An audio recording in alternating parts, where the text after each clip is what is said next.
Laptop లేదు కానీ digital marketing నేర్చుకోవాలనుకున్నా. ఆ ఒక్క ఎక్స్క్యూజ్ ఇవ్వకుండా చేసిన రిజల్ట్ ఇవాళ నా గ్రోత్. అదే డిజిటల్ మార్కెటింగ్ యూజ్ చేసి 65,000 రూపీస్ ల్యాప్టాప్ కొన్నా వితౌట్ ఈఎంఐ.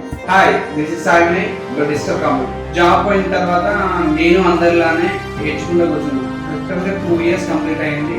ఆ టైంలో నాకు ఒకరు ఇచ్చిన సజెషన్ ఏంటంటే డిజిటల్ మార్కెటింగ్ నేర్చుకో అన్నారు. సో డిజిటల్ మార్కెటింగ్ గురించి తెలుసుకున్నా అంతా అయిపోయింది. బట్ డిజిటల్ మార్కెటింగ్ చేయాలంటే నాకు ల్యాప్టాప్ కావాలి. ఆ ఒక్క ఎక్స్క్యూజ్ ఇవ్వకుండా నేను ల్యాప్టాప్ మా ఫ్రెండ్స్ దగ్గర మా రిలేటివ్స్ దగ్గర అందరి దగ్గర ట్రై చేస్తే తెలిసిన వాళ్ళ దగ్గర ఒక ల్యాప్టాప్ ఉండే, అది రిపేర్లు ఉండే. సో వాళ్ళే రిపేర్ చేసి మరి నాకు ఇంటికి పంపించేది. సో మనకి ఏదైనా కావాలన్నప్పుడు, మనకి ఏదైనా రానప్పుడు సో పక్కన వాళ్ళని అడిగితే హెల్ప్ చేయకుంటే చిన్న మాట పోతుంది, కానీ హెల్ప్ చేస్తే దానివల్ల రిజల్ట్ ఏదైనా ఒకటి నేను లైఫ్లో చేంజ్ అవుతుంది.